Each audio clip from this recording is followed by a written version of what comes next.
Hello friends, जैसा कि आप जानते हैं कि परिजात ड्रामे का एंड हो चुका है और इस ड्रामे की खास बात ये थी कि इसे न सिर्फ टीवी पर लॉन्च किया गया था बल्कि सिनेमा में भी देखा गया था। ऐसा क्या था इस ड्रामे में, आइए चलिए आज की हमारी इस वीडियो में देखते हैं। वीडियो को शुरू करने से पहले हमारे चैनल को सब्सक्राइब जरूर कर दीजिएगा। Welcome to our channel celebrity society.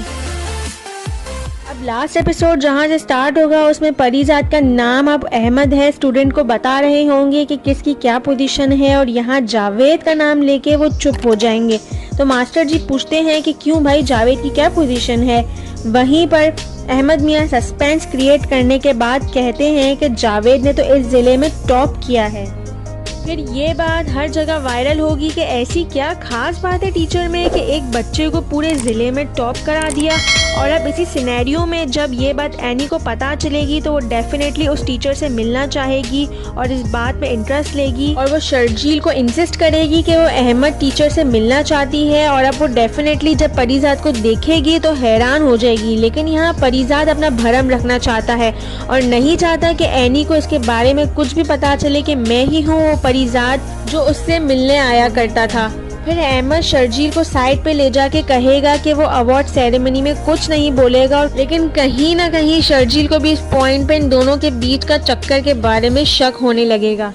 लेकिन अब जब अवार्ड सेरेमनी शुरू होती है तब मास्टर जी परिजात को फ़ोन करके उसको स्टेज पे आने का कहते हैं। शुरू में तो वो थोड़ा झिझकता है लेकिन बाद में डेफिनेटली मास्टर जी के इसरार पर वो चला जाता है और कुछ अच्छी बातें भी कहता है कि इस तरह के जो बच्चे होते हैं वैसे पसमानदा इलाकों में मौजूद होते हैं। हमें चाहिए कि हम ऐसे लोगों को तलाश करें जो इस तरह के बच्चों को ऊपर लेके आए। बहुत सारे बच्चे टैलेंटेड हैं मगर कोई इन पर ध्यान नहीं देता।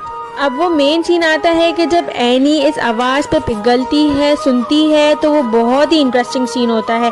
और जब परिजात उर्फ अहमद जैसे ही अपनी बात ख़त्म करके अलग जगह पे किसी बहुत ही प्यारे व्यू पे खड़ा होता है तो पीछे से आ जाएगी एनी। अब पहले तो ये बिल्कुल हक्की बक्की हो जाती है, कुछ समझ नहीं आ रहा होता है कि क्या बोलना है। अब आपको दिखाया जाएगा लास्ट एपिसोड का वो ज़बरदस्त सीन कि जिस टाइम एनी परिजात के फेस पे हाथ फेरती है कि हाँ ये वही इंसान है और साथ साथ उसकी आंखों से निकल रहे होते हैं आंसू। क्या ही सुपर्ब सीन था ये। अब एनी क्वेश्चन करती हैं परिजात से कि जिसको हासिल करने के लिए तुम्हें कई जमाने लग गए तो वो सब छोड़ छाड़ के क्यों आ गए यहाँ। तो परिजात कहेगा जिसको पाने के लिए जमाने को जमाना लगता है, मेरा वो कभी मकसद ही नहीं था। वो अपनी दौलत की बात करता है कि मेरा कभी दौलत को हासिल करने का मकसद ही नहीं था। पैसे ने मेरे अंदर के इंसान को कहीं मार दिया था और अगर मैं वहाँ से ना निकलता तो मेरे अंदर का असली परिजात है वो तो मर ही जाता, जिसको तुम बहुत ज्यादा लाइक करती थी।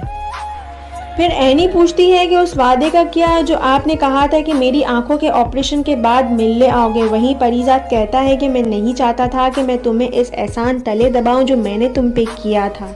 एनी कहती है कि मैंने सिर्फ आपके अल्फाज से मोहब्बत की है, मेरे लिए तो पहले भी शर्जील दोस्त था और आज भी वो दोस्त ही है। यहाँ परिजात अपनी लूज कॉन्फिडेंट बातें करना शुरू कर देता है। फिर एनी कहती है कि अगर आपका मोहब्बत पर एतबार नहीं है तो मुझे दोस्त की हैसियत से ही रख लो अपने पास। तो यहाँ परिजात कहता है कि मेरा तो अब मकसद बन चुका है कि मुझे गरीब बच्चों को पढ़ाना है और इनकी तालीम का ख्याल रखना है। फिर फ्रेंड्स यहाँ इस ड्रामे का हैप्पी एंड ऐसे होता है कि परिजात और एनी दोनों मिल के उन गरीब बच्चों का ख्याल रखते हैं और फिर एक ऐसा वक्त आएगा कि जब ये दोनों शादी कर लेंगे और अपनी ज़िंदगी को बहुत ही हंसी खुशी बसर करने लगेंगे। इस ड्रामे से हमने तो बहुत कुछ सीखा। सोसाइटी में कुछ ऐसे लोग भी थे जिन्होंने इसके रिव्यूज को स्पॉइल कर दिया, जबकि मेरे नज़दीक पाकिस्तान इंडस्ट्री को ऐसे ड्रामे ज़रूर बनाने चाहिए जहां स्टोरी थोड़ी यूनिक हो। आप लोगों को इसकी एंडिंग कैसी लगी और कौन सा सीन बहुत ज़्यादा इम्प्रेसिव लगा, अपने राय का इजहार कमेंट्स पे जरूर। Thanks for watching, do like and comment and subscribe our channel.